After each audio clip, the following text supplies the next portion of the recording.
आपके सामने मजमून रखा गया था हजूर की लाइफ की थोड़ी थोड़ी चीज देकर कि सत्संगी हम कैसे बन सकते।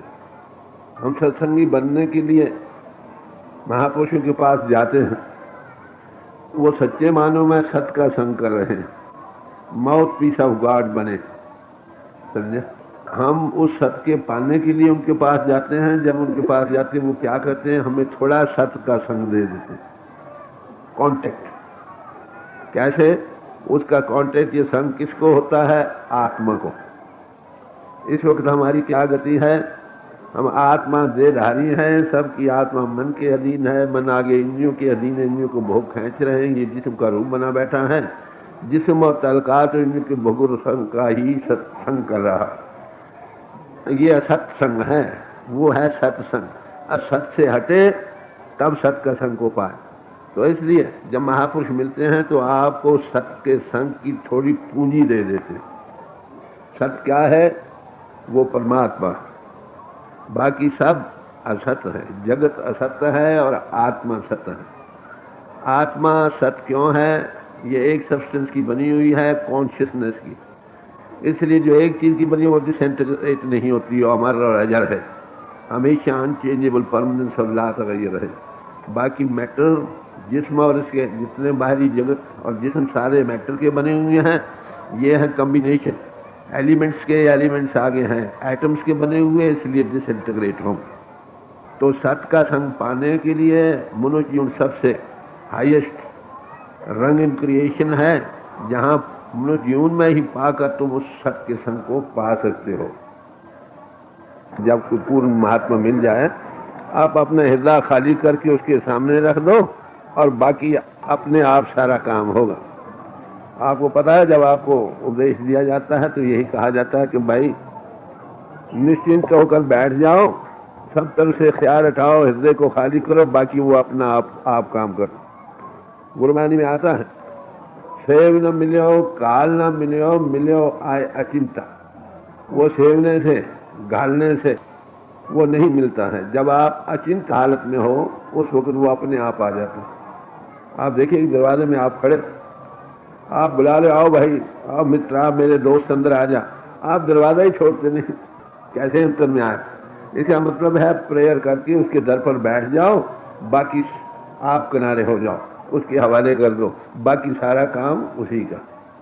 कहते हैं मेरा हृदय खाली करके मैंने पेश किया, उसमें वो बैठ गए, अब जब जहाँ देखते हो उसी को देखते हो। पहाड़ों की चोटी पर इनकी एक चिट्ठी आई थी कि मैं 14 या 15,000 फुट की बुलंदी पर बर्फों पर खड़ा हूँ। इनको पहले विश्वास नहीं था कि गुरु पावर जो है, गुरु स्वरूप प्रगट होता है। तो ये बार बार इसको समझाते थे कि भाई ये नहीं हो सकता। तो इन्होंने चिट्ठी लिखी कि मैं इस वक्त 15,000 फुट की बुलंदी पर बैठा हूँ, बर्फों पर खड़ा हूँ और मैं ये देख रहा हूँ मेरा गुरु स्वरूप सामने है, लाइट में खड़ा। कहते अब मैं कन्विंस हूँ। तो ऐसे ही कहते जैसे मुझे ये गति मिली है, आप लोगों को मिल सकती। हृदय खाली करो। हृदय खाली कैसे होगा कि सिवाय उसके और कोई न रहे। जो हृदय खाली होगा वो भरा जाएगा। जो आगे प्याला भरा पड़ा है उसमें और क्या पड़ सकता। और रिसेप्टिव बनो, हमेशा सुराही के नीचे जो प्याला होगा वो भर जाएगा, जो सुराही के ऊपर होगा खाली रहेगा। पहले जमानों में तो ये किया जाता था कि तैयार करके 10-10, 12-12 साल, कई साल बर्तन बनाकर कुछ डाला करते थे। आजकल घोर कलयुग है, संतों ने देखा ना वो जमाने रहे ना वो हालात रहे। अरे वो क्या करते हैं, स्कूल में दाखिल कर लेते हैं, दोनों काम लेते हैं, एक तो बनाने का, दूसरा सत्य के संग के पाने का। पूंजी पहले दे देते हैं। वो पूंजी क्या है, वो परमात्मा ज्योति स्वरूप है। वो परमात्मा आनहत की धुनी कहो, उदोगीत कहो, नाद कहो, लाइट एंड साउंड प्रिंसिपल है, उसकी थोड़ी पूंजी देती है। वो किस चीज का इजहार है, वो उसी शब्द कहो। परमात्मा इजहार में आई ताकत कहो, उसका कांटेक्ट है, वही अव्वल है। सारी सृष्टि का आगाज उसी से हुआ, अब भी उसी आधार पर चल रही है। और अंतम आखिर क्या होगा, वही शब्द ही रह जाएगा। उत्पत्ति प्रलय शब्द होवा, शब्द ही फिरोपत हुआ। उत्पत्ति और प्रलय जिस ताकत के आधार पर होती है, जिस ताकत के आधार पर प्रलय होकर दोबारा नए सिरे से सृष्टि का आगाज होता, उसका नाम है शब्द, गॉड इनटू एक्सप्रेशन पावर। शुरू दुनिया का भी उसी से हुआ, अब भी उसी से आधार चल गया। आखिर रह क्या जाएगा? वही शब्द। शब्द के दो एक्सप्रेशन हैं, एक है अशब्द जो अभी इजहार में नहीं आया था, उसके पहुंचने की जो इंटू एक्सप्रेशन पावर, ज्योति का विकास और ध्वनि, ये दो चीजें हैं जिसकी आत्मा मनुष्य जीवन पाकर उसके साथ लागकर शब्द निष्ठ और शब्द श्रोत्री हो गई, उसको न परले है न महापरले। स्वामी ने थोड़ा हिंट दिया था कि शुरू भी इसी से हुआ सिलसिला, अब भी मनुष्य जीवन पाकर महात्मा हमें उसी के साथ जोड़ते जी। कोई मामूली बात नहीं, सबको ये नहीं दे सकता, ये भागों से मिलता है। मैंने आज सुबह आपको जिक्र किया था कि 3 कृपा चाहिए। पहली कृपा उस प्रभु की जिस जीव को मिलाना चाहे, जब वो कृपा करता है तो किसी मिले को मिला देता। वो क्या करता है? जिसके अंदर वो कंट्रैक्ट कर रहा है, माउथ पीस बन रहा है जो इंसान, उसको साथ जोड़ देता है, वो उसको उसके साथ जोड़ देता है। तो नाम का मिलना कोई मामूली बात नहीं। ये हमने बड़ा मामूली बात, चलो नाम ले लो खत्म हो गया। अरे नाम लेकर खत्म नहीं हो गया, अभी अलग शुरू हुई है हमारी। ये कहाँ से शुरू होती है? जब आप अदृश्य और अगोचर लेवल पर जाते हो। ए बड़ ऊंचा होए को इस ऊंचे को जाने सो। तो पहले दिन किसी महापुरुष का मिलना, ये उसकी बरकत से, फिर उसकी कृपा करके हमको कुछ पूंजी दे देना, किसकी? उसी नाम की या शब्द की जो ज्योति स्वरूप का इजहार है उसमें, और जिसमें शब्द का ध्वनि हो रही है, उसकी कांटेक्ट देने से जो आत्मा मन इंद्रियों से आजाद होकर उसमें लय होने लगे ही, आखिर जिंदगी की ये एवोल्यूशन जो ये कहाँ खत्म होगी? फिर शब्द और लाइट एंड साउंड प्रिंसिपल में, उसी शब्द में फिर शब्द में लय हो सकती है, फिर उसी के आधार पर सृष्टि का आगाज हो सकता है। ये बड़ा एक समझने वाली बात है। नाम का मिलना मामूली बात नहीं, ये हर किसी को नहीं मिलता, बड़े भागों से मिलता है। तोर कर्म पाया तुद जिनको उसे नाम हर के लागे, कहे नानक तय सुख हुआ तित कर आन हर वाले। जिसको दूर से आप दया करे, मगर ये कहाँ से मिलता है? ये बड़े प्यार से समझाया कि जिसको तू आप दया करे उसको मिलता है। फिर कहाँ से? लेकिन जहाँ नाम मिले तो जाओ। नाम जपत कोट सूर्य उजाला, नाम जपते करोड़ों सूर्यों का प्रकाश होता है। फिर कहा राम नाम कीर्तन हो रहा है, दोनों उपज जाए शब्द निशान। तो लाइट एंड साउंड प्रिंसिपल, ज्योति का विकास, ज्योति मार्ग और श्रुति मार्ग, that's a way back to God. कहाँ से उसका ABC अलग शुरू? जब आप इन्नों के घाट से ऊपर आओ। इन्नों के घाट से ऊपर कैसे आ सकते हो? इसके लिए जो जाते हैं वो आपको वे अप करेंगे, खेचे सदगुरु बलवान, और उसकी थोड़ी पूंजी दे देने से, उसका रोज रोज अभ्यास करने से तुम उसके शब्द निष्ठ और शब्द श्रोत्री हो जाओगे। तुम्हें परले और महापरले का कोई डर नहीं। तो नाम का मिलना मामूली बात नहीं। अपना उन्होंने जिक्र किया था कि मैंने मद्रास का रहना, मंदिरों में फिरते रहे, पहाड़ों की चोटियों पर गए, बर्फानी गुफाओं में रहे, दरियाओं के तटों पर उम्रें गुजारनी, मगर चीज कब मिली? कलकत्ते में जाकर वहाँ मिले चीज देना, जो इंदा या बिंदा आखिर मिला। तो आप लोगों को ये उन्होंने समझाया है कि भाई तुम भागों वाले हो, पूंजी तो तुम मिलती ही, पूंजी रख कर ना करना निहायत बदकिस्मती। जिनको ये चीज अभी नहीं मिली, और इस चीज के देने वाले भी कहीं कहीं मिलेंगे, एक या दो, ज्यादा जितने हो खुशी की बात है, मगर ऐसे महापुरुष कम मिलते हैं। कहते जहां नाम मिले तो जाओ। पूछा कहाँ से ले? कि जहां ये चीज मिल सकती है ले लो। फिर कहते कैसे मिलेंगी? फरमाते हैं गुरु प्रसादी कर्म को, गुरु की कृपा से। मगर ऐसे गुरु कामयाब आगे भी थे, अब भी कामयाब। तो बड़े भागों से ये चीज पूंजी मिलती है जिसकी हम कदर नहीं कर रहे हैं।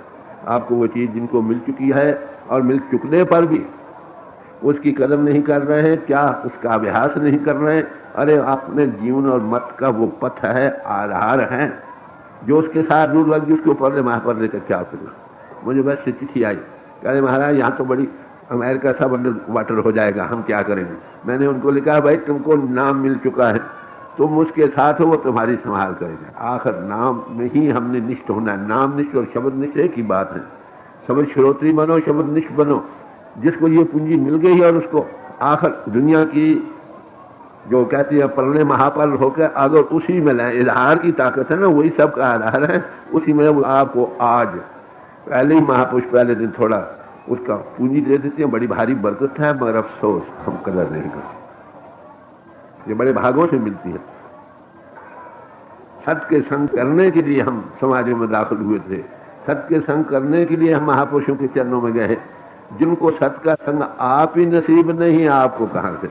ये लेक्चरबाजी का मजमून नहीं, ग्रंथकारी का मजमून नहीं, ये चातुरी का मजमून नहीं, ये जो अनुभवी पुरुष हैं, माउथ पीस ऑफ गॉड बने हैं। जैसे में आवे खस्म की मानी तैसा कर ज्ञान में लगे। तो ऐसे पुरुष के पास बैठने से आपको पहले दिन ये जो पूंजी मिल जाती है, बड़े भागों से मिलती है। ये बड़ भाग होवे बड़ भागी ता हालत नाम तिहार। बड़े भाग हों मनुष्य यूं आपको भागों से मिला है, और बड़े भाग हों तो नाम का ध्याने वाला बने। शब्द श्रोत शब्द लिस्ट में बनो। मगर वो कब उसका अगर पूंजी ही ना मिले तो कैसे? पूंजी कब मिलती है? जब इंद्रियों के घाट से आप ऊपर आओ। अब इंद्रियों के घाट से आप ऊपर कैसे आओ? ये बुद्धि का मजमून नहीं, ये प्रैक्टिकल मजमून है। जो खुद इंद्रियों के घाट से ऊपर जाता है, आपको पहले दिन कुछ न कुछ पूंजी दे देता है। उस नाम जिसमें सारी सृष्टि जिसके आधार पर चल रही है, जिसमें आखिर लय होगी, कितनी भारी खुशकिस्मती है नाम का मिलना। जो लोगों को मिल चुका है उसके लिए कर्ज किया था कि सत्संगी बनना, समझे।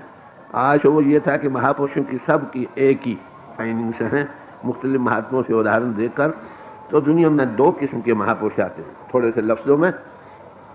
एक तो वो महापुरुष हैं, जैसे मैंने जिक्र किया था कि कैद खाने में सुपरिटेंडेंट जेल भी जाता है और डॉक्टर भी जाता है, आम कैदी भी जाते हैं। कैदी तो सजा भुगतने के लिए जाते हैं, और जो प्रेसिडेंट जेल वगैरह जो है सुपरिटेंडेंट वो जाता है, कोई बाहर तो नहीं गया, कुछ दरवाज़ा तो नहीं टूट गया, कहीं खरूद तो नहीं मच गया, आपस में लड़ाई तो नहीं, उसको सेट करने जाता। दूसरा जाता डॉक्टर को देखते कुछ लाचार बीमारी या फिर बार भेज लो चलो। तो अनबही पुरुष भी हमारे दुनिया में आते हैं, उनका ये काम है। अवतार भी आते हैं और संत जन भी आते हैं। अवतारों का काम हो वो खुद बयान करते हैं कि जब जब धर्म की गिलानी हो मैं अवतार धारण करता हूँ। अधर्मियों को दंड देने के लिए, धर्मियों को उभारने के लिए, दुनिया को स्थिति में कायम रखने के लिए ये उनका काम है। ठीक है, महात्मा कहते हैं अवतारों का वो काम है। और संतों का अपना पोर्टफोलियो, उनके पास क्या पोर्टफोलियो है? तुरंत मिलावे राम से उन्हें मिले जो हो। कोई भी चला जाए भाव भक्ति से जाए कि महाराज दिया करो और बैठ जाओ। क्या करते हैं? उस पूंजी नाम की जो सब सृष्टि का आधार है उसके साथ कॉन्टेक्ट दे देते हैं, लोएस्ट। फिर उसको डेवलप करके आखिर उसमें अगर शब्द निष्ठ और शब्द श्रोत्री हो जाए, जिंदा जावेद बन जाए। बात समझे आपने? तो हमारे हजूर उस श्रेणी के महापुरुष थे। अवतार लोग भी संतों की कदर करते थे। राम कृष्ण ते को बड़ो तिन भी तो गुकीन। भगवान राम और भगवान कृष्ण से कौन बड़ा होगा? उन्होंने भी तो आखिर गुरु धारण किया है। त्रिलोकीनाथ, तीन लोक के नायका गुरु आ गया नहीं, त्रिलोकीनाथ होते हुए भी गुरु के आगे सिर नहीं चला। बात समझे? तो संतों का अपना पोर्टफोलियो, जैसे यहाँ गवर्नमेंट में होता है नहीं, हर एक का पोर्टफोलियो, किसी का लॉ एंड ऑर्डर है, किसी का फॉरेन है, किसी का कोई है, वो अपने अपने डिपार्टमेंट का फुल अथॉरिटी है। इसी तरह प्रभु की दरगाह में भी पोर्टफोलियो है। अवतारों का अपना पोर्टफोलियो है, संतों का अपना पोर्टफोलियो है। बल उनके दोनों के तर्ज बयान में फर्क रहता है। वो जब भी कमांडर इन चीफ हैं और वायसराय है, दोनों ही ताकत लेते हैं बादशाह से, मगर तर्ज बयान और तर्ज रहनी और अपना अपना अलग-अलग फंक्शन है। कमांडर चीफ हमेशा क्या, आई ऑर्डर फायर, मैं हुक्म देता हूँ गोली चला दो। ये कभी नहीं कहता कि बादशाह से मुझे ये ताकत मिली है, उसके आधार पर मैं कह रहा हूँ। इशारा दे देता मेरे उस निजी रूप का ख्याल रखो। वायसराय कभी नहीं कहता कि मैं कहता कि I convey the order of the king, मैं बादशाह का हुक्म तुमको पहुँचा रहा हूँ। तो ये है फर्क दोनों का। दोनों ही अपने अपने दायरे के मालिक हैं। अवतारों के सिलसिले में कैप्टन, मेजर्स, ब्रिगेडियर्स, जनरल्स वगैरह बनते हैं, पेंशनें मिलती हैं, सब कुछ होता है। पर एक बात है, वो अपने दायरे से किसी को बाहर नहीं जाने देते। अपने दायरे के अंदर इनामात देंगे, जागीरें देंगे, सब कुछ देंगे, मगर अपने क्या से आज़ाद नहीं करेंगे। संतों का काम क्या है? जो भी उनके पास आ जाए तो मिला में नाम से उन्हें मिले जो। ये है फर्क। अवतार भी संतों की कदर करते रहे। भगवान कृष्ण जी के मुताबिक जिक्र आता है कि एक बार उनके गुरु आए, उन्होंने कहा भाई देखो, शायद लंबी चौड़ी बात है, थोड़े लफ्ज़ में एक बात में पेश करूँ जो पड़ी गई कि उन्होंने कहा भाई हमारा चित्त करता है कि एक बड़ा सुंदर रथ हो, ऐसा रथ हो जो बहुत ही खूबसूरत, बड़ा कीमती हो, उसके आगे घोड़ों की जगह तुम और रुक्मिणी दोने लगे। गुरु भक्त थे, पहले लंबा चौड़ा के खाने तैयार किए, दरिया में बहा दिए। खैर आखिर रुक्मिणी के पास ये भाई हमारी आज इम्तहान है, भाई जो कुछ भी हो सो हो, चलो दोनों को घोड़े की जगह लगा लिया, खूब चाप की लगा। ये दास में जिक्र आया ये बतलाने के लिए कि वो कितने गुरु भक्त थे। हर सच्चा गुरु भक्ति पाइए सहजे मन, हर सच्चा गुरु भक्ति से मिलता है। सहज ही में वो अब तुम्हारे अंतर परमात्मा प्रकट हो जाता है। उसका कारण कि वो गॉड मैन है, God plus man, God in man. अगर तुम गुरु मैन बन जाओ तो गॉड आ गया कि नहीं तुम्हारे अंदर। इसलिए सब महापुरुषों ने अवल तो गुरु का मिलना बड़े भागों से, अगर मिल जाए वो हमको थोड़ी नाम की पूंजी दे देगी, बड़ी आम चीज नहीं। ऐसे दाता कहीं कहीं मिलते, आगे भी कहीं कहीं, अब भी कहीं कहीं। अगर मिल जाए वो तुमको पूंजी भी दे दे उस अनमोल रतन की जो सबका जीवन आधार है, नानक नामे के सब किछ वस है, पूरे भाग को भाई। अरे वो मिल जाए, फिर ये आत्म कृपा न करे तो प्रभु कृपा और गुरु कृपा दोनों ही फल नहीं सकती। इसमें शक नहीं कि जो वो बीज बीज देते हैं वो कभी नाश नहीं हो सकता। वो ऐसो समर्थ जो जा रहे इस बीज को, कौन ऐसा समर्थ पुरुष है जो इस बीज को जला सकता। हाँ, एक फायदा जरूर रहेगा कि भाई ये बीज मनुष्य जीवन से नीचे फलता नहीं है, इसलिए मनुष्य जीवन से नीचे नहीं जाओगे, आना तो पड़ेगा ना भाई। आने में कौन सा सुख है, उल्टा लटकना पड़ेगा पेट में, बचपन से गुजरना पड़ेगा। अरे क्यों नहीं आप भी कर लेते। अब बात ये आती है कि महापुरुष दुनिया में हम आए भागों से मिले, यहाँ पर कई योग हैं। योग के माने युद्ध, किसी चीज से जुड़ना, आत्मा को प्रभु से जुड़ना, यही योग है। अब योग जुड़ेगा कौन सा चीज जिस पर और आलाय से नहीं होगी। ब्लेंड वही चीज होगी जब उससे आलाय से सब सट जाएंगे। तो इसलिए हृदय जिसका साफ है वो तो उसको करेगा। बाकी इंसान की बनावट जैसे मैंने आज शुरू की थी, एक वंडरफुल हाउस है, अजीबोगरीब मकान है जिसमें हम रह रहे हैं। इसमें तुम भी बस रहे हो, तुम्हारा जीवन आधार भी बस रहा। तुम जो बस रहे हो मन के घाट पर गिरे पड़े हो, अपने आप की होश नहीं। जब तक इनों के घाट से ऊपर नहीं आते अपने आप का पता नहीं होता। जब तक अपने आप का अनुभव न होए और सेल्फ का अनुभव नहीं हो सकता। इसलिए कहा self knowledge preceded God knowledge. तो महापुरुष हम इन के घाट का रूप बने बैठे हैं। अब इन के घाट से ऊपर कैसे हैं? साधन ये अपराविद्य के जितने मैंने शुभ वर्णन किए थे कि इन सब का तलक इन के घाट से है। पहला कदम है, इससे प्रेपरेशन ऑफ द ग्राउंड है, इससे फायदा उठा लो। मगर ये प्रेपरेशन है, अच्छे कर्म है, अच्छा फल मिलेगा, आना जाना बना रहेगा। ये पितृयान पंथ है। जब तक आप ज्योति मार्ग में नहीं आते, जैसे भगवान कृष्ण ने फरमाया देवयान पंथ, ये जीते जी जीवा जग जाना चाहिए। जिसका जग जाए उसकी गति, जिसका ना जगे वो चक्कर खाता। तो महापुरुष जब आपको मिल गए, उसे परमात्मा ने दिया कि महापुरुष मिला दे। मिलना गुरु का बड़ा भागों से होता है। गुरु असल में दुनिया गलत मानों में समझ रही है। गुरु उसी हस्ती का नाम है जो तुमको कुछ पूंजी दे सके उस परिपूर्ण परमात्मा की कांटेक्ट की। कब कैसे उस लेवल पर ले जाकर, इस वक्त तुम जिस्म का रूप बने बैठे हो, थोड़ी सी तवज्जो देखो वे आप करके थोड़ी पूंजी बीज बीज देते। थोड़ी हो दिनों दिन बढ़ाओ, फिर वही जो गॉड इन मैन है नहीं, वो तुमको अंतर में भी प्रकट हो जाता है। उसको नूरी स्वरूप है, वहां पहुंचने पर ही तुम सच्चे मानों में शीश बनते। ये प्रोबेशनरी पीरियड होता पहले कि ये हृदय की जमीन साफ होती है, पहले स्वरूप आ जाता। जब थोड़े दिनों के अभ्यास के बाद अपने आप आ जाए, वो गुरु है असल में। जो उसके साथ जुड़ गया वो गुरसिख बन गया। हाँ, वो गॉड पावर जिस इंसानी पोल में माउथ पीस वो इंसान बना हुआ है, वो मिल जाए तो वो उसके साथ हो बैठता है और कभी छोड़ता नहीं। हाँ, जिसम छोड़ जाएगा मगर वो पावर कभी नहीं छोड़ेगी। जब ऐसा समर्थ पुरुष मिल जाए फिर और किसी के पास जाने की जरूरत नहीं रहती। तो मेरे याद करने का मतलब ये था कि योग से प्रभु मिलता। योग कई किस्म के हैं। आप कहेंगे कई किस्म के योग हैं। हठ योग है, प्राण योग है, मानसिक योग है, ज्ञान योग है, कई किस्म के योग हैं। कौन सा योग संत बतलाते हैं? सवाल ये। इन योगों में आपस में क्या क्या क्या है, हर एक चीज मिल सकती। भाई देखिए, इंसान के 5 कोश हैं, ठंडे दिल से विचारिए। अन्नमय कोश, प्राणमय कोश, मनोमय कोश, विज्ञानमय कोश और आनंदमय कोश। 5 हैं हमारे रिलाव। एक तो अन्न का है ये जिस्म, इसके अंतर प्राणों का है, उसके अंतर मन का, फिर विज्ञान का है, बुद्धि का, उसके आगे है आनंदमय कोश। अब जितने योग हैं देखिए, हठ योग, इसका तलक अन्नमय कोश से है या प्राणमय कोश। इससे तुम्हारा जिस्म मानी शेर बनती है, ऋषपुष बन सकते हो। प्राण योग से प्राणों पर काबू पाकर तंदुरुस्ती और आयु को बढ़ा सकते हैं। प्राणों का ठीक इस्तेमाल करो, प्राणों के आधार पर तुम्हारे श्वास चल रहे हैं। अगर तुमको प्राण काबू है, श्वासों का ठीक संयम चल रहा है, तुम्हारी आयु लंबी होगी। कुंभ कर लो, लाखों वर्ष बना लो। तो प्राण योग से आयु बढ़ेगी, तंदुरुस्ती, जिस्मानी सेहत पाने के लिए हठ योग और इन दोनों को मिलना होगा। मानसिक योग से मन पर काबू पाना। आगे रह गया विज्ञान योग, ज्ञान का मार्ग। तो इन सब का तलक या तो अन्नमय कोश से है, या प्राणमय कोश से है, या मनमय कोश, या विज्ञानमय कोश से है। आनंदमय कोश आखिरी पर्दा है, उसका डायरेक्ट तलक तुम्हारी आत्मा से। तो आप देखिए संतों ने कौन से योग को अख्तियार किया है। ना वो कहते हैं कि हठ योग से जिस्मानी सेहत बना लो, बनाना चाहते हो, प्राणों जहाँ तक जाएंगे, जहाँ से प्राणों का सिलसिला वहाँ तक तुम जा सकोगे। हमारे जो फरमाया करते थे कि साइकिल पक्की सड़क पर चलेगी, जब खेत आ जाएंगे बंजर तो नहीं चल सकेगी।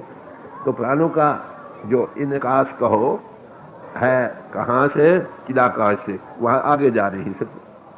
तो आगे रह गया बुद्धि का विचार। ज्ञान योग से बुद्धि को सूक्ष्म करके जीव और ब्रह्म की एकता का समझाना है, as a matter of influence है। अभी आनंद थोड़ी थोड़ी झलक बाद वक्त आ जाती है, मगर प्राप्ति नहीं।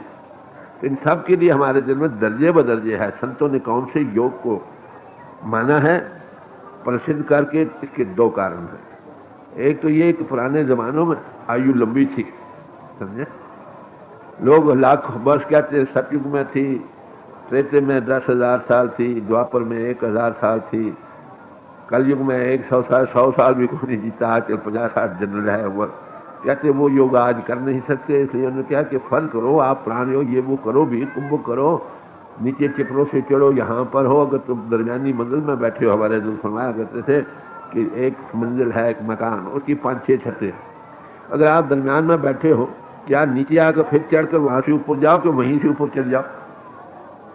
पहली बात तो नीचे चक्रों को तय करने के मारे को उन्होंने एलिमिनेट कर दिया।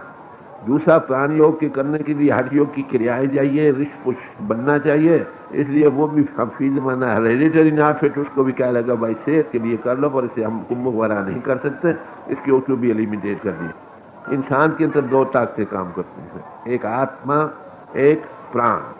प्राण योग वगैरह अपना काम कर रहा है अभी आपको कोई पता नहीं, दिन रात काम करता रहा, श्वास चलते रहते हैं, गदा हजम होती रहती है, और इसके साथ खून दौरा मार रहता है, बाल उगते हैं, नाखून बढ़ते हैं, आपको कोई पता नहीं, ऑटोमेटिक होगा। तो जो महसूस करने वाली शक्ति उसको कहते हैं सुख, आत्मा। तो उन्होंने क्या किया कि योगियों ने, योगी भी गए इस रास्ते, मगर खास हाथ तक गए।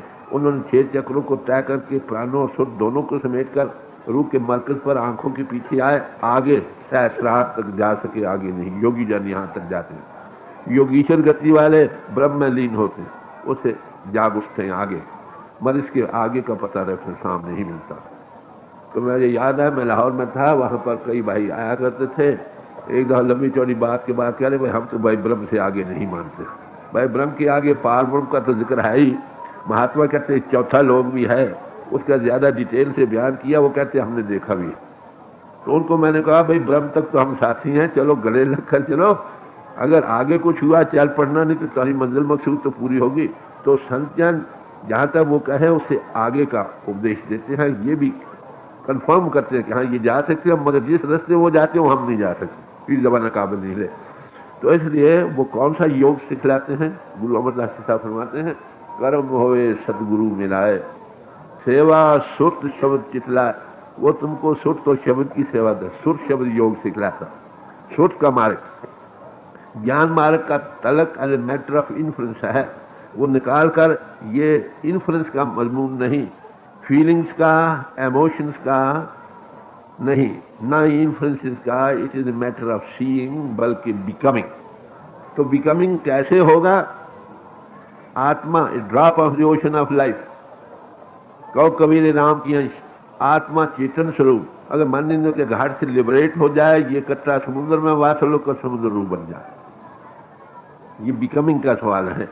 और बाकी स्टेजेस योगे आपको खास खास स्टेज तक पहुंचाते हैं। इसलिए कहते हैं मालिक दया करे, कुछ सत्स्वरूप हस्ती मिला जाए। वो कौन सा योग सिखलाता है? कहते सुख योग। इसमें प्राणों का संयम नहीं। इसलिए बच्चा बूढ़ा जवान सब कुछ कर सकता। बच्चों को बिठा, अच्छा मैंने जिक्र कर रहा था कि पुराने जमाने में ब्राह्मण लोग होते थे, 4 साल के बच्चे को बिठाकर 2 जन्मा बनाते थे। ये जिक्र था। तो वो 2 जन्मे से मुराद to be reborn into the kingdom of God, पिंड से ऊपर जाना, इनटू द बियॉन्ड, ये 2 जन्मा इसको कहा जाता था। वो बिठाते थे, 2 जन्मा करके साथ गायत्री मंत्र देते थे।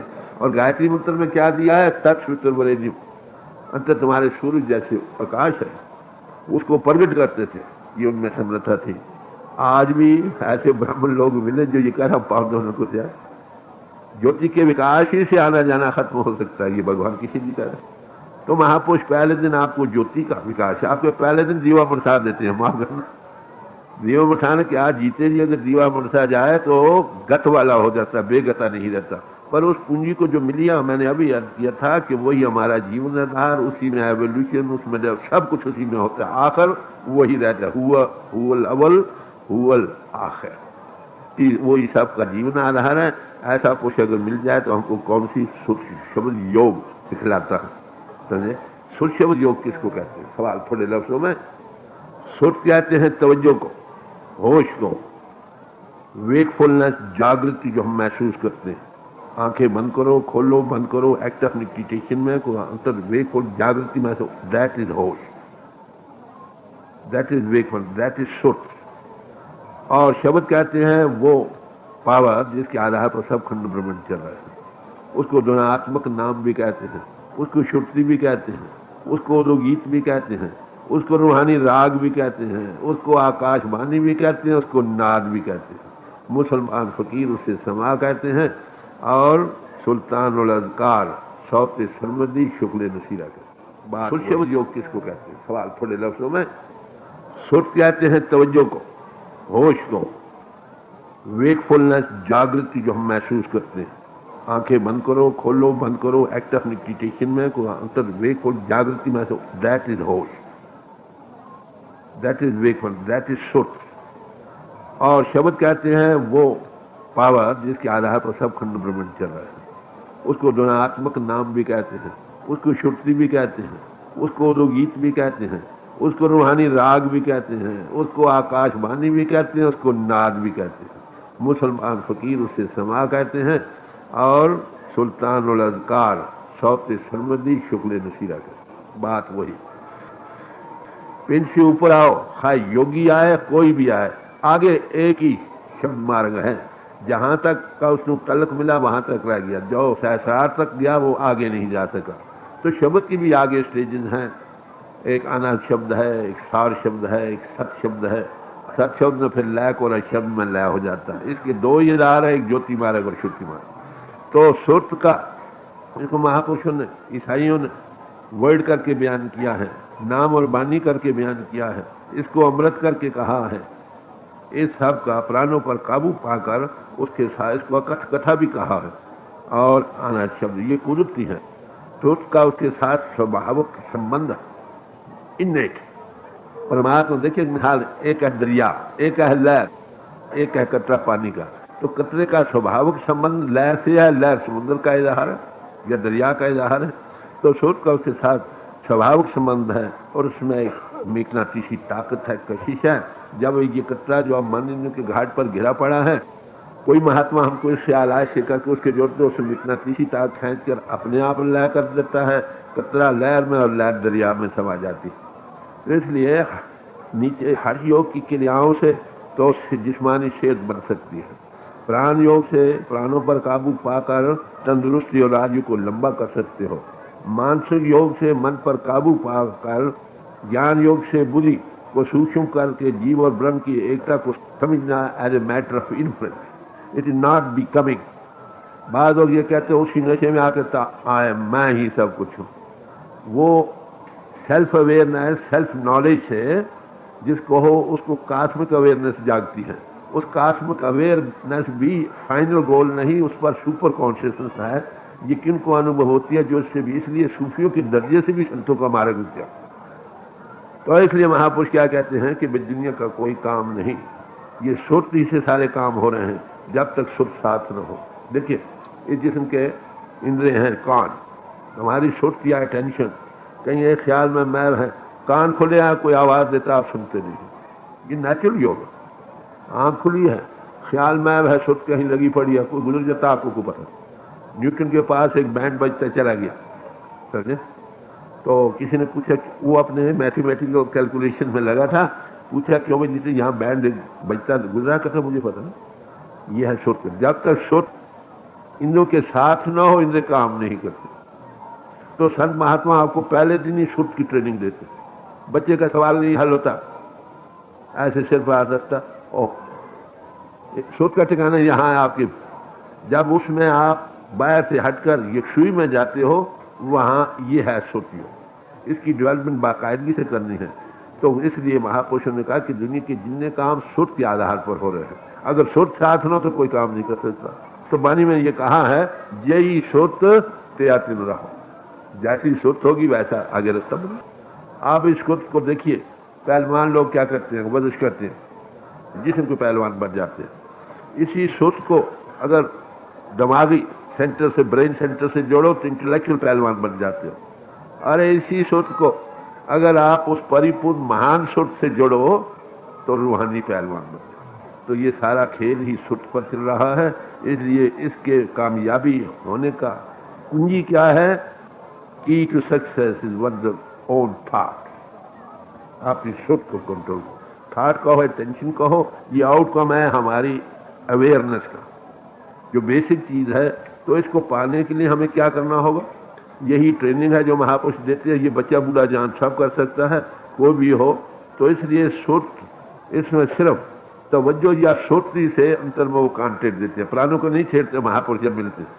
उनमें ये कॉम्पिटेंसी है, इन्हों के घाट से वे आप कर खेचे सुर्त गुरु बलवान, समझे? ऊपर लाकर उस सुर्त को पूंजी दे देते हैं कॉन्टेक्ट की। उसको दिनों दिन सुनना पड़ता है, साउंड प्रिंसिपल है।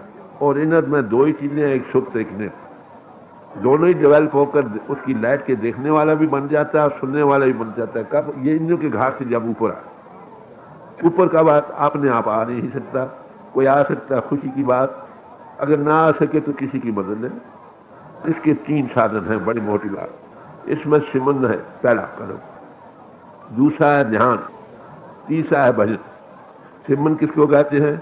किसी जीव के चीज की जप को। हम दुनिया का सिमरन कर करके इसके संस्कार इंद्रियों के घाट से हमारे अंदर बैठ बैठ कर हम दुनिया का रूप बन गए हैं। सुपने भी इसी के आते हैं, बढ़ाते हैं तो भी दुनिया निकलती है। तो पहला काम क्या है? जैसे दुनिया में बस गई, इसी तरह दुनिया को प्रभु सिमरन से खाली करो घट के हृदय। एको जप, एको साला, एको सिमर, एको मना, एक के गुण गाओ, अनंत मन तन प्रीति जाप भगवान। ये पहली बात। तो सिमरन पहला कर्म है। जब सिमरन पक जाए तो धारणा शक्ति जाग उठती। ध्यान किसको कहते हैं? किसी चीज के साथ अपनी चीज सुर्त को बांधना, इसका नाम ध्यान है। उस बांधने में जब टिकाव बनेगा, नित्य खुल जाएगी, लाइट आ जाएगी। साथ शब्द के साथ सुर्त के कानों ही से आप उसको सुन सकते। दोनों चीजों के जारी हो जाने से फिर उस लाइट मार्ग में radiant form of the master अपने आप आ जाता। खुदा वही है जो अपने आप आ जाता, समझे? तो शिष्य सच्चे मानों में शिष्य तब भी बनता है जब इंद्रियों के घाट से ऊपर आके उसके गुरु स्वरूप प्रकट हो जाए। वो गुरु स्वरूप इंसान नहीं, इंसान के अंदर इंसान नहीं जा सकता है। वो गॉड पावर है जो शक्ल में उसको जाहिर होती है। जब वो मिल जाए, ये सच्चे मानों में शिष्य बनता है। ये पावर उसके सदा संग रहती है, जंगलों में, पहाड़ों में, बियाबानों में। वही पहली स्टेज दूसरे मंजिलों में गुजरते ही आखिर सतनाम में लय होता है। हमको भी करके फिर सतनाम हमको वाला अनामी स्वामी एब्सोल्यूट गॉड में लय कर देता। ये है मार्ग। ये कहाँ से शुरू होता है? सिमरन से, ध्यान धारणा की शक्ति से। फिर अंतर में प्रकाश होने से 3 बंद लगाए कर सुन, मुख से कछु न बोल, बाहर के पट देकर अंतर के पट खोल। बाहर से हटने का सवाल है। साईदा की पहुना इधरों पटना तेदर लाओ। बात तो सिर्फ इतनी।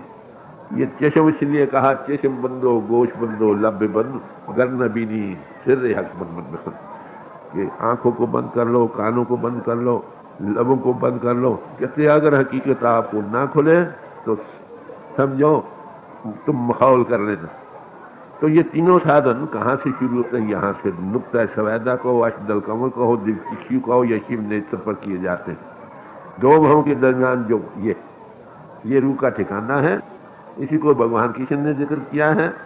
यही वे आप है पिंड से बाहर जाने का, मरकर भी रूह यहीं से मिट कर आगे जाती है। जीते जी यहाँ आने का संयम पहले दिन महापुरुष दे देते। तो जिस मौत से दुनिया डर रही है ना, आखिरी दुश्मन जिस पर हमने फतह पाना है वो मौत है। मरकर तो सारा जहान पिंड को छोड़ता। तो महापुरुष जब मिलता पहले दिन मरने का एक्सपीरियंस दे देते हैं, how to rise above body कौन, अपनी सत्या से, अपनी थोड़ी तवज्जो से। जब थोड़ी पूंजी मिल जाए, गुरमुख आवे जाए, लेकिन रोज करो मरने का खौफ ना है। मरने से हम क्यों डरते हैं?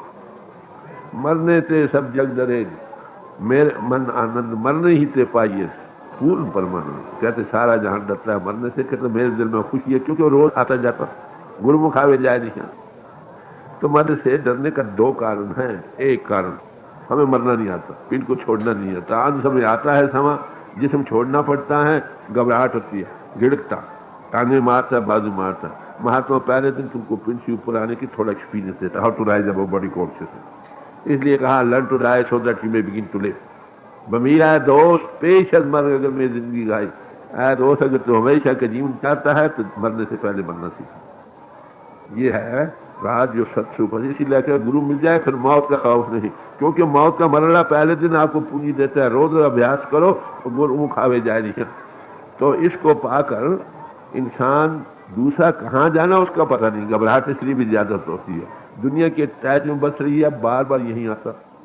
अगर गुरु प्रसादी जीवत मरे ता हुक्म बुझे को, अगर गुरु कृपा से ये जीते जी मरने के राज को जान ले, how to analyse oneself, how to rise above body consciousness, कैसे जिस्मानियत से तुम ऊपर आ सकते हो, तो उस वक्त क्या होगा? तुम उस कॉन्शियस को worker of the divine plan बन जाओगे। ये सब वो कर रहा, मैं नहीं कर रहा। नानक हुक्म जे मुझे ता हो मैं कह लको। अगर तुम उस हुक्म के कॉन्शियस को वर्कर बन जाओ फिर तुम हो मैं नहीं कहते। इसलिए संतों में कभी ये नहीं कहा कि मैंने किया, वो कहते मेरा गुरु कर रहा। उसके गुरु के गॉडमैन हरजियो नाम पर रामदास, हरि का नाम ही रामदास है भाई, रामदास इंसान नहीं। उसमें रीडिंग फॉर्म में वो गॉड पावर इजहार करती है, उसको कभी नहीं। फिर जंगलों, पहाड़ों, बियाबानों में अभी जिक्र कर रहे थे, अरे भाई कहते मुझको मिली है, तुम्हारे अंदर भी है, अगर आपको नहीं मिली तो हमारा कसूर है। तो जब यहाँ पहुंच जाए फिर आगे काम। तो गुरु भक्ति, गुरु का प्यार किस बात में है, उसकी सेलिब्रेशन किस बात में है कि उसको मत्था तो टेके, उसका कहना ना माने। वो क्या कहते जीते जी मरना सीखो पहले दिन।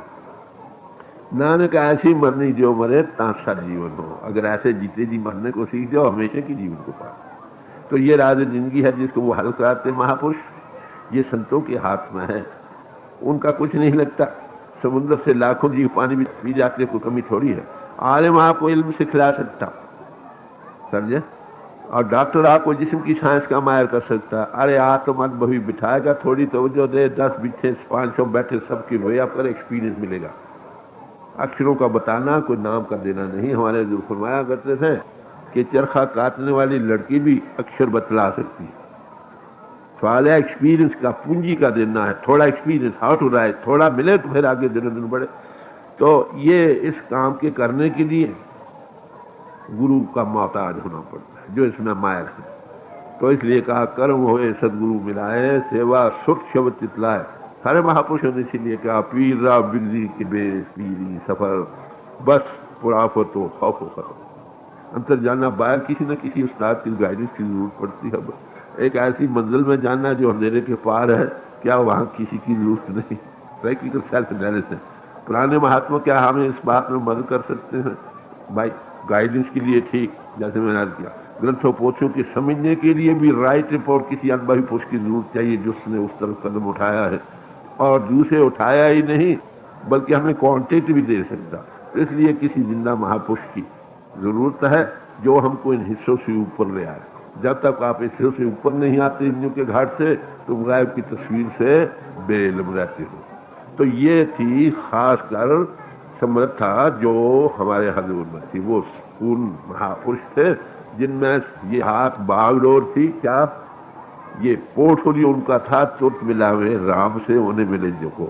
उनकी जीवन में देखा गया कई बार, कहना अच्छा भाई चलो ये शब्द आ रहा, सुनने वाले आ जाते, सुनने में आ जाते। तो नाने गगनते सो मेरा गुरुदेव, गुरु वही है जो अंधेरे में प्रकाश करे। संत संग अंतर प्रभ दीक्षा, सदगुरु मिले तो अखी वेखा। बड़े साहब दोस्त, आंखें बंद करते हो अंधेरा है, जो इस स्याही की पर्दे को हटा सकता है उसका नाम है सदगुरु। पर्दा दूर करे आंखन का निज दर्शन दिखलावे, साधो सो सदगुरु मोह भाव। ये हमारे हजूर में ये काबिलियत, कॉम्पिटेंसी। तो महापुरुष की यही निशानी है, तुमको कुछ दे सके। तो उनकी याद में आज का दिन सुबह का और शाम के भी थोड़ी टाप महापुरुषों ने दी। पर असल बात सत्संगी बनने के लिए हम समाजों में दाखिल हुए, महापुरुषों के चरणों में गए, उन्होंने थोड़े सत्य के संग की पूंजी दे दी, उसको दिन दिन बढ़ाना है। अरे भाई, जिसको ऐसे महापुरुष नहीं मिले उनकी अभी तक प्रभु की तरफ से दया नहीं हुई। अरे जिनको ऐसे पुरुष मिल गए और कांटेक्ट मिला फिर नहीं करते, वो कितनी बनती।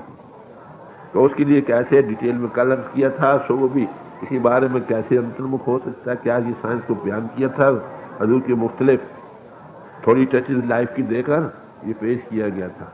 तो हमारे हजूर उस श्रेणी के मालिक से कहो जिसको दुनिया बहुत कामयाब हस्तियां ऐसी आया करते थे। उन्होंने वही तालीम दी जो परंपरा से चली आई। वो किसी समाज के खिलाफ नहीं थे, ना ही नई बनाते थे तो ना ही पुरानी तोड़ने के हक में थे। वो ये फरमाया करते थे, भाई कुएं आगे ही बहुत लगे पड़े हैं, कुएं पर नया कुआं लगाने की क्या जरूरत है। जिसमें हो उसमें महापुरुष तो हर एक समाज में आए हैं। रविदास जी चमार थे, नामदेव छिपे थे, कबीर साहब जुलाए थे, तुलसी साहब ब्राह्मण थे, गुरु साहिबान स्वामी जी महाराज खत्री थे। अरे भाई, खत्री वगैरह ये लेबल तो हमने लगाए हैं, परमात्मा तो आत्मदेदारी बनाए। आत्मा की जात वही है जो परमात्मा की जात है। तो हजूर क्या दुनिया में इस वक्त एक बड़ी भारी जरूरत थी, जबकि हर एक इंसान बाहरी मुखी साधनों में प्रवृत्त होकर उसी को एंडाल और बियाल और एंडाल समझ रहे थे। वो कहते हैं ठीक, इसकी अपनी कीमत है, सोने की अपनी कीमत है और पीतल की अपनी कीमत है और लोहे की अपनी कीमत है। तो हर एक चीज की वैल्यू जरूर है, मैंने अपने अपने दर्जे बदर्जे हैं। रुपए को रुपया कहो, पाउंड को पाउंड कहो। तो संत महात्मा कहते हैं भाई, शुद्ध बेसिक प्रिंसिपल है हर एक चीज की। जिसके साथ शुद्ध है उसी में कामयाबी। अगर शुद्ध के साथ आप उस पूंजी के कांटेक्ट में नहीं आते, शुद्ध कब शुद्ध बनेगी? जब मंदिर के घाट से आजाद होगी। लिबरेट कैसे हो? इसीलिए महापुरुषों के पास जाते हैं, वो हमें इंद्रियों के घाट से वे ऑफ करने का थोड़ा एक्सपीरियंस देते हैं, फिर थोड़ा देकर थोड़ा हायर कांटेक्ट की पूंजी देते हैं, फिर उसको दिन दिन बढ़ाओ और कामयाब हो सकते हो। तो इसलिए महापुरुष जब भी आते हैं, इस बात को, ये जो परंपरा से चली आई है, ये नेचुरल कोर्स है जिसमें ना कोई एडिशन हुई ना अल्टरेशन हुई, समझे, ना कोई नई चीज उसमें डाली गई। मगर महापुरुष आते रहे, हमको यही सबक देते रहे। जब वो चले गए हम भूलते रहे, फिर कोई और महात्मा आके दिखा गया। ये सिलसिला परंपरा से चला आता है, कबीर साहब, गुरु नानक साहब से। और पुरातन ऋषि मुनियों ने भी इनकी स्टेजेस का जिक्र किया आपको अपने मुताबिक। अरे शब्द मारेगी शुरू से आखिर तक, उसी के सब पुजारी हैं। नाम की किताब जो कोटेशन दिए गए मुख्तलिफ मजहबों से, वो आपके पास है, उसमें ज्यादा एलेबोरेट तरीके में ये बात पेश की गई है। तो हमारे हजूर इस शुद्ध शब्द योग के बड़े भारी कॉम्पिटेंट पहलवान समझिए, योगियों के सिर योगी समझो, और महापुरुषों के सिर महापुरुष समझिए। तो उनके पास जाकर इस बात की चीज की समझ। उनका आज का दिन मैं यही अर्ज कर रहा था कि वो गॉड पावर थी, क्राइस्ट पावर थी, वो गॉड इन मैन पावर थी जो वर्क कर रही थी इस पोल पर। हमारी खुशकिस्मत थी जिनको वो देखने नसीब हुए दिन, जिन्होंने वो आंखें देखी हैं वो भूल नहीं सकती, समझे। उनकी प्यारी प्यारी जो याद है कभी भूल नहीं सकती है। उसको देखकर हमारी आंख रोशनी पाती थी, उसके रूह को एक बड़े प्यार की फजा मिलती थी। उसकी याद दिन रात, जिन्हें एक बार वो सूरत देख ली, उसमें एक रूहानी खूबसूरती होती है। जहाँ हुस्न नहीं वहाँ इश्क भी पैदा नहीं होता, बुलबुल गुले दीवार पे शायरा नहीं होता। जहाँ पर बुलबुल हमेशा फूलों पर महकेगी, कभी दीवारों पर उकरे फूलों पर नहीं, न कागजी फूलों पर। अरे जिसकी तो वो रूहानियत की झलक है। काया कामण अत सवालो फिर वसे जिस नाले, जिस काया के तो वो प्रभु प्रगट है, मौत भी सब है, उसकी काया अति सुंदर है। उनके चेहरे से कई जलाल टपका करता था, एक दफा किसी ने पूछा उनकी दाढ़ी बड़ी सफेद थी, उसने ऐसे मालूम होते थे जैसे कुछ सोने की तारें जुड़ी पड़ी जो है, ये कैसा खिताब लगाया आपने। तो वो रूहानियत की जो किरणें पर्सनल आला से निकलती वो उसको झलक दे जाती थी। वो एक बार नजर जिस पर पड़ लेती थी या जो कोई एक बार उनको देख लेता था दिल में वो समा जाती थी, बात छोड़ती कभी नहीं थी। तो अंत समय कहते हैं महापुरुषों के पास होना बड़ी खुशकिस्मती है, पर ये देखा गया है जिसको पर भी उनकी एक बार नजर पड़ी वो फिर अंत समय उसके संभाल को आ गए, और अब भी आते, आगे भी आते। हाँ, जिस्मानी तौर पर जरूर वो चोला छोड़ गए। बाहर चोले में जो खूबसूरती है उसमें दो खूबसूरती है, याद रखो। अगर अंतर में भी वो चीज़ मिलती भी रहे, थोड़ी बड़ी ढारस रहती है, मगर जो खूबसूरती बाहरी चरणों में है, अरे भाई अंतर में भी वो खूबसूरती नहीं महसूस। बड़ी भारी गल है, एक से हमारा मित्रता हो, दोस्ती हो, वो सांग बदल कर आ जाए तो उसको देखकर आपकी डबल शौक बढ़ता है कि नहीं। यहाँ पर वारिस शाह ने जिक्र है, रांझा जोगीड़ा बनाया, वो गॉड इन मैन झलके देता इंसानी सूरत में चलता फिरता नजर आ जाए तो कितना खूबसूरत मालूम हो। हजूर में एक बार जिक्र हुआ कि महाराज याद रखो, शिष्य को गुरु का प्यार होता, गुरुमुख वही है जिसके अंदर बगैर गुरु के और कोई न बसे। चुनाव पुरुष फजाए सीना दोस्त, मेरी सीने की फजा उस प्यारे प्रीतम से इतनी भर गई कि ख्याल ख्वेश गुमशुदा जबीरम, कि मुझे अपना ही ख्याल है तो मैं कहूँ। यही सेंट पॉल ने कहा, इट इज आई, ये मैं हूँ, आई लिव, मैं रहता हूँ, not no I, it is Christ that lives in me. जो इस अवस्था को पा गया, गोर अंदर समा गया, वो फिनाफी शेख होकर फिनाफी अल्लाह हो। तो ये है गुरु भक्ति का राज, जिसके अंदर ये नहीं वो तरक्की कर ही नहीं सकता। क्राइस्ट ने एक मिसाल देकर समझाने का यत्न किया है। क्या कहते, अंगूर का पेड़ है, उसमें जो शाखें लगी रहे वो फल देती हैं, जो कट जाए वो फल नहीं दे सकती। इसी तरह फरमाने लगे, आई एम दी वाइन्स, मैं अंगूर का पेड़ हूँ, thou art my branches, तुम मेरी शाखें हो। जब तक शाखें मुझ में जुड़ी रहेंगी, you'll bring forth abundant fruit, तुम फल दे सकोगे। अगर कट जाओगे तो नहीं। अरे भाई, गॉड एंड मैन, अगर वो हमारे अंतर प्रकट हो जाए तो गॉड उस शक्ल में आ सकता है, इंसान के अंतर में नहीं जा सकता। बड़ी मोटी तो गुरु मैन ही, गुरु भक्ति सब मजबूम है, सब महापुरुषों ने ये जीना बतलाया है। मगर गुरु भक्ति किसको कहते हैं? सवाल यही रहा। क्या डोलो करने में गुरु भक्ति है? क्या बाजे गाने बजाने में, या एक मार्केट लगाने में, या बड़ा मेला और इकट्ठा कर देने में? ना भाई, किसी महापुरुष की याद इसी बात में है कि जो पूर्णे उसने डाले थे हमारे सामने, जो पूंजी उसने हमें दी थी, उसको कहाँ तक बनाया। उसने सत्संगी बनाने के लिए हमने अपने चरणों में लिया था, सत्य संग की पूंजी भी दी थोड़ी सी, उसको डेवलप करना था, और देखो कहाँ तक लिया। पिछले साल कहाँ थे, आज कहाँ। असल कमेमोरेशन किसी महापुरुष की यादगार की केवल इसी बात में है कि जो सबक उन्होंने दिया हमें, वो सत्य का संग कितना मिल चुका, कहाँ तक पहुंचे। क्या वही है चाल बेढंगी जो आगे थी सो अब भी है, या हम पहली जमात में थे अब दूसरी में चले, अब तीसरे में चले, अब चौथी में चले। अगर कई भाई मिलते हैं, वो कहते हैं भाई पहले बड़ा कुछ मिलता था, अब कुछ नहीं रहा। अरे भाई, दिनों दिन तरक्की होनी चाहिए कि तरक्की होनी चाहिए, तनज़ली होनी चाहिए। उसका कारण यह है कि जो हदायत उसको बरकरार रखने के लिए हमको दी जाती है, उस पर हम अमल रहेगा बस। और इसके अमल करने के लिए काबिलियत का पैदा होना के लिए एक सिर्फ साधन कर लो, प्रेम। परमात्मा प्रेम है, आत्मा उसकी अंश है, इसमें इंद्रिय तौर पर प्रेम की अंश है, और प्रेम ही से प्रभु मिलता। दसम गुरु साहब ने जिक्र करते हुए मुख्तलिफ बेहकों का ये बयान किया, साच कहूँ सुन ले सबे जिन प्रेम कियो तिन्हीं प्रभु पायो। क्या है भाइयों, मैं तुमको सच सच की बात सुनाता हूँ कि जिन्होंने प्रभु को पाया, प्रेम किया, वही प्रभु को पा सकते हैं। प्रेम की क्या निशानी है? जब याद आए दो आंसू बारह है, बोल कुछ ना सहे आंख दे तहरो, ये निशानी है प्रेम की। देखो दुनिया के लिए आपके कई आंसू बहे, बच्चा बीमार हो गया, कोई बीमार हो गया, कोई मर गया, कोई कुछ हो गया, कोई नुकसान हो गया, हाव के लेता हाया करता है, दारो दार रोता। अरे भाई, तुम्हारे अंदर कभी प्रभु की याद के लिए भी आंसू बहे? आंसू मुसलमानों में वही है जो आंसू हो उस तरफ के लिए है। ये जो आंसू हमारे बह रहे, ये सब ईंसू हैं दुनिया के लिए। जिसके अंदर उसके लिए आंसू बहते हैं वो मरकर कहाँ जाएगा, वहीं जिस तरफ उसके आंसू बह रहे हैं।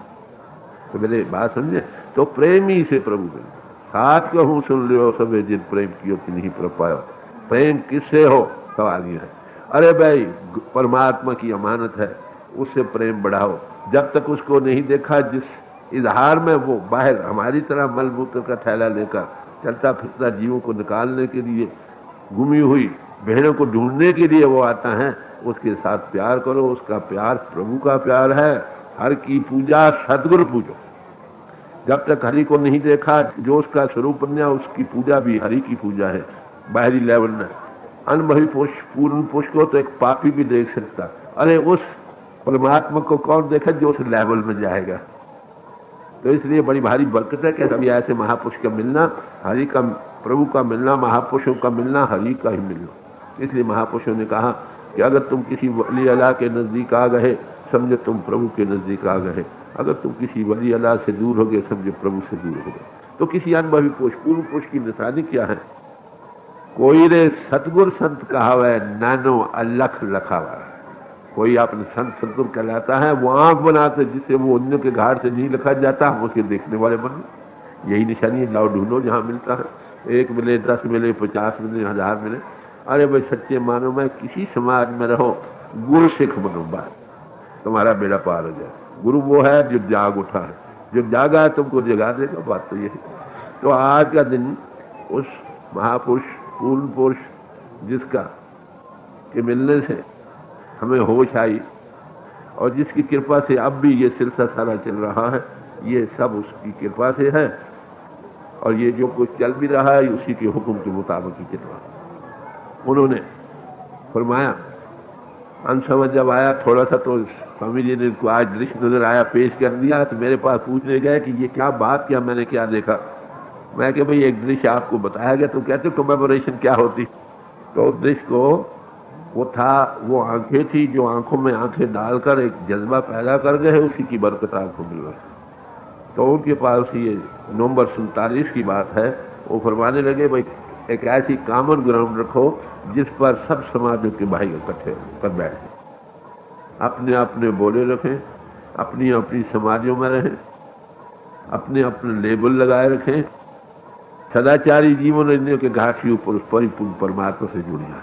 उसका नाम रूहानी कॉलेज रखो, रूहानी सत्संग रखो। ये लफ्ज उन्हीं की तजवीज़ कर रहा है, मेरा नहीं। तो उनकी सैंक्शन से ही ये सिलसिला चला जिसका नाम रूहानी सत्संग है, जो आपके सामने है। इनमें उन्हीं की बरकत काम कर रहे हैं।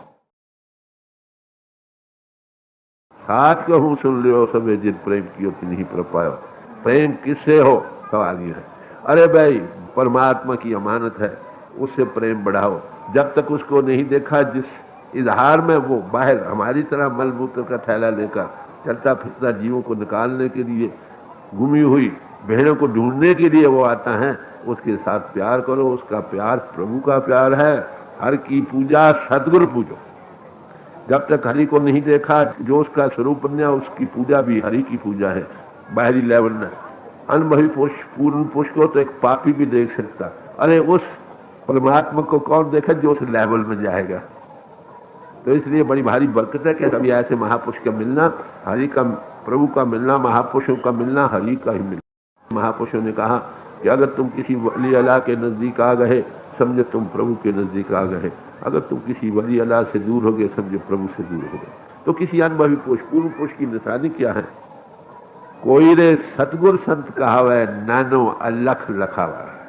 कोई अपने संत सतगुर कहलाता है, वो आंख बनाते जिससे वो अन्य के घाट से नहीं लिखा जाता, हम उसके देखने वाले बन। यही निशानी है। लाओ ढूंढो जहाँ मिलता है, 1 मिले, 10 मिले, 50 मिले, 1000 मिले। अरे भाई सच्चे मानो में किसी समाज में रहो, गुरु सिख बनो, बात तुम्हारा बेड़ा पार हो जाए। गुरु वो है जो जाग उठा है, जो जागा है तुमको जगा देगा। बात तो यही। तो आज का दिन उस महापुरुष, पूर्ण पुरुष जिसका के मिलने से हमें होश आई और जिसकी कृपा से अब भी ये सिलसिला सारा चल रहा है, ये सब उसकी कृपा से है। और ये जो कुछ चल भी रहा है उसी के हुक्म के मुताबिक ही चल रहा है। उन्होंने फरमाया, अनसमझ जब आया थोड़ा सा, तो स्वामी जी ने इनको आज दृश्य नजर आया, पेश कर दिया। तो मेरे पास पूछने गए कि ये क्या बात, क्या मैंने क्या देखा। मैं कि भाई एक दृश्य आपको बताया गया, तो कहते कमेमोरेशन क्या होती? तो दृश्य को वो था, वो आंखें थी जो आंखों में आंखें डालकर एक जज्बा पैदा कर गए, उसी की बरकत आपको मिल रही। तो उनके पास ये नवंबर 47 की बात है, वो फरमाने लगे भाई एक ऐसी कॉमन ग्राउंड रखो जिस पर सब समाजों के भाई इकट्ठे कर बैठे, अपने अपने बोले रखें, अपनी अपनी समाजों में रहें, अपने अपने लेबल लगाए रखें, सदाचारी जीवन रखने के घाट के ऊपर उस परिपूर्ण परमात्मा से जुड़ जाए। उसका नाम रूहानी कॉलेज रखो, रूहानी सत्संग रखो। ये लफ्ज़ उन्हीं की तजवीज़ कर रहा है, मेरा नहीं। तो उनकी सैंक्शन से ही ये सिलसिला चला जिसका नाम रूहानी सत्संग है, जो आपके सामने है। इनमें उन्हीं की बरकत काम कर रहे हैं। महापुरुषों के घाट के ऊपर होते हैं। मैं आखिरी थोड़ा सा दृश्य आपको पेश कर दूँ। महापुरुष बड़े मिस्टीरियस वेज होते हैं समझाने के लिए। इतना फरमाया कि मुझे अंत समय तकलीफ होगी जिस्मानी तौर पर, मगर वो तकलीफ रवा होगी कब? जब जिसने मेरे पीछे काम करना वो मेरे पास बैठेगा। अब तेरा लोगों ने जोर लगाया, कुछ ऐसा सामान बन गया। तो आखिर मेरे पास आया, कह ले भाई जिनको पता था कि हुजूर ने फरमाया था भाई तुम ये दौलत में तुमको बख्शता हूँ, वो आया कहने को कि भाई हुजूर ने ये फरमाया था, हमें पता है, आप चलो उनके पास बैठो, शायद तकलीफ रखोगे। बात तो एक खेल था समझाने के लिए। खैर मैं गया, मैंने कहा 5 मिनट बिल्कुल अलाउड वक्त मुझे चाहिए, कोई अंदर ना हो, सब चले गए, मैं रहा और हुजूर रहे। तो मैंने प्रार्थना की कि महाराज जो इनके घाट से ऊपर जाते उनके जिस्म को काट दो, उनको क्या तकलीफ है? आप वो हो जो जब चाहो गुरमुख आवे जाए, पूर्ण पुष्य हो, तो आपको तो कोई तरीका हमसे ये दृश्य नहीं देखा जाता। दया कर जब आंख खोली तो बिल्कुल काम क्वाइट, कोई तकलीफ नहीं। आंख खोली बड़ी जैसे शेर बब्बर की होती है, देखते रहे जैसे एक चार्जिंग होती है ना, सारे जिस्म में होती रही, 2-3-4 मिनट करते रहे, फिर आंखें बंद कर ली, वेरी काम होता। वही जो पहले रौनक थी, वही 3 धारे जो चलती थी माथे पर, बिल्कुल काम एंड क्वाइट। मैंने बुलाया उस वक्त जो वहां से, देखो भाई हुजूर की कोई तकलीफ बाकी, तो ये उनकी अपनी बरकत थी। अरे भाई ये चीजें आंखों से मिलती हैं, याद समझे? Life comes from life. तो उनकी बरकत से आप भाइयों को फैज मिल रहा है, उन्हीं की बरकत से ये सब कुछ जो सिलसिला चल रहा है वही चला रहे हैं, मेरा काम नहीं। हुजूर के वक्त वो फरमाया करते थे, मैं नहीं करता, ये सब बाबा जी कर रहे हैं। मैं ये समझता था कि ये शायद कोई कसर नफसी है, अपने आप निमरता करके बयान करते हैं। अब मैं सचमुच देखती हूँ वो कर रहे हैं, मैं कुछ नहीं कर रहा। वो कहते हैं वैसे वो नाम वाला सिलसिला बन गया है, कर बोल रहे हैं, नाम खाम खा कर बन रहा। तो मैं सच्चे दिल से कह रहा हूँ कि वही कर रहे हैं और वही उनके आधार पर सब चल। नहीं तो मेरा ना कोई प्रचारक माफ करना, ना पेड, ना कोई प्रोपेगेंडा, न कोई भी नहीं। साधारण काम जो आ जाते हैं हमको वो बरकत मिल जाती है, वही आगे लोगों को समझाते हैं भाई चीज मिल रही है। तो ये सारा काम किनका? उनकी कृपा से हो रहा। अरे भाई आज उनकी याद में बैठे हो। आज वो मैंने अर्ज किया था कल शाम भी कि भाई सत्य के संग के पाने के लिए मनुष्य जीवन मिला है, उसके लिए हम समाजों में दाखिल हुए। फिर सादी समाज में जो महापुरुष है ये कहते जाओ किसी अनुभवी पुरुष जिन्होंने सत्य के संग को पाया उसकी सोबत करो। उन जो सब सोबत करते हो वो पहले दिन तुमको सत्य के संग की थोड़ी पूंजी दे देते हैं, कॉन्टेक्ट इन्हों के घाट से ऊपर लाकर। अब आगे सिलसिला अलबे का शुरू होता है, इल्म ला इंतहा है। जो अनुभवी पूछ जाते हैं वो भी कहते हैं वो ला इंतहा। अरे जिसको ये चीज़ पूंजी मिल गई, हमारा फर्ज क्या है कि हम उसको अपने जीवन का हिस्सा बनाएं। कहते हैं जो जिंदगी है ना, लाइफ, वो स्पीक्स मोर देन वर्ड्स। रानी नमूना बन जाओ, example is better than precept. एक नमूना बन जाओ सब बेड़ा पार हो जाए। पहलवानी की किताब में हजारों बन जाओ, पहलवानी का कोई दृश्य नहीं होगा, दूसरों पर भी 1000 लेक्चर दो, कुछ नहीं होगा। हाँ, पहलवान के पास बैठ जाओ, शौक भी बनेगा, और पहलवान बन जाने पर सारा जान भागा आएगा तुम्हारे। वो तो जिस्मानी पहलवान कैसे बने, सुत को जिस्म के साथ जोड़ जोड़ कर। बुद्धिमान कैसे बने, सुत को ब्रेन के सेंटर से जोड़ जोड़ कर। अरे रूहानी पहलवान कैसे बने, सुत को महान सुर से जोड़ जोड़ कर। बस इसका जोड़ना जो है, जो जुड़े हुई कर सकते हैं, हमारी बड़ी खुशकिस्मती थी। गो इस खुशकिस्मती के साथ दुख भी बहुत है। इसमें शक नहीं। लोग कहते हैं कि भाई ज्ञानी आदमी को कोई दुख नहीं होता। भाई होगा, मैं तो अपना जिक्र कर रहा हूँ। जो हजूर चोला छोड़ गए, मैं तो जंगलों में चला गया। ये प्रण किया था कि मैं दुनिया में नहीं आऊँ, मगर फिर प्रेरणा चलो वापस। तो मैंने याद करने का मतलब क्या है, एक दफ़ा गुरमुख सिद्धांत लिखी गई जब हजूर ने लिखवाई थी, उसमें मैंने जीवित नृत्य का एक मजमून दिया था। उसमें कई 2, 3, 4 सफ़े ऐसे आए कि जब महापुरुष चोला छोड़ जाए तो उनकी शिष्य की क्या हालत होती। वहाँ पर गुरु अंगद साहब का जिक्र आया। वो कहते हैं, त्रेग जीवन संसार ताके पाछे जीवन। और कई महात्माओं का ऐसे जिक्र होता रहा। तो एक जर्जरी महात्मा हुए हैं, उसका जिक्र आया, उसका मुर्शिद चोला छोड़ गया। तो कहते हैं जब वो आए कब्र पर लेटे तो ये कहकर, बे यार गार बूदन मुर्दन हजार उड़ा। यार गार के बगैर दुनिया में रहना से मरना बेहतर है। कब्र पर लेट गए और मर गए, खत्म हो गया। हजूर ने ये वाक्य 2-3 पढ़े के बाद कहने के बाद से फिर पढ़ो। इसको 3-4 बार पढ़ाया, 5 बार पढ़ाया, फिर पढ़ो। यूं वो बतलाना चाहते कि आप बदकिस्मत इंसान, तुझको भी यही देखना नसीब होगा। खैर भाई, उनकी कृपा है। हजूर फरमाया करते थे कि महाराज आप तो बाबा जी का स्वरूप हैं, बाबा जी आपके अंतर हैं सदा ही। तो फरमाने लगे, अगर आज बाबा जी चलते फिरते आ जाएं, मैं सारा सर मनसवा समझे। तो मैंने कहा, भाई आप तो आपके अंतर बाबा जी से आप कभी जुदा नहीं हुए, ये क्यों है? इरफान सिंह तुम्हें पता है। भाई वाकई वो बात है, जिन्होंने वो चंद देखे, वो आंखें देखी, उनको चैन हो नहीं सकता, कैद भुगत रहे हैं। सच्ची बात, गुरु के पास जीना, बात जीना मौत से बदतर। वो खुशकिस्मत इंसान है जिसके हाथों में पैदल, उसके हाथों में चले। पीछे वो ताकत नहीं छोड़ती, इसमें शक नहीं। Christ never leaves, I shall never leave thee nor forsake thee till the end of the world। मगर बाहर में 2 लुत्फ हैं, अंतर में एक है, समझे। वो साय में जाकर सब दुनिया भूल जाती थी, सब दुख भूल जाते थे।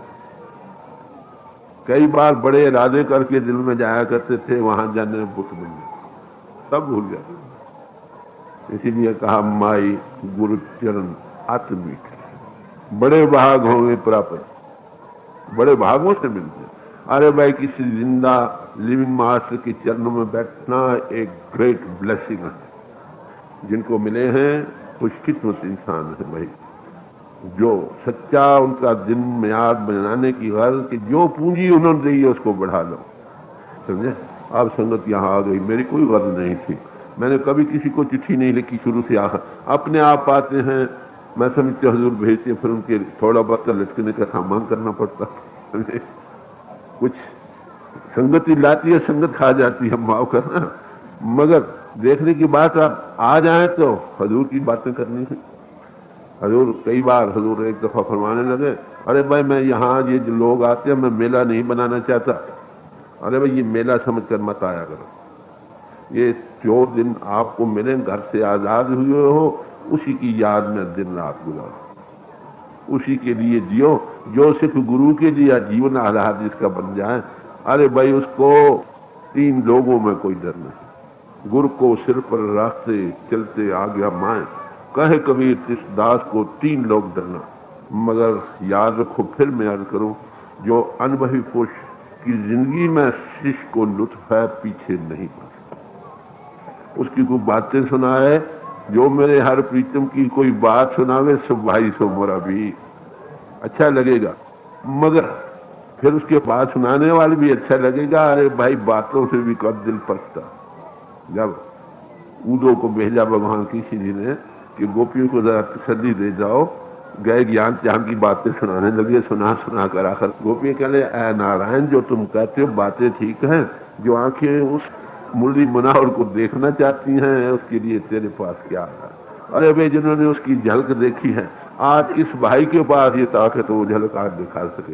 हाँ, एक रास्ता बाकी रह गया, वो क्या? अंतर्मुख होने से। उनकी कृपा से अब भी जो अंतर्मुख होते हैं उनको स्वरूप आता है। आज ही 100-200 के करीबों को स्वरूप आया था। अरे बनाने की जरूरत नहीं, खुदा वही है जो खुदा पाए। जब नाम देता है साथ हो बैठता है, वो गॉड पावर है, जिस्म नहीं है।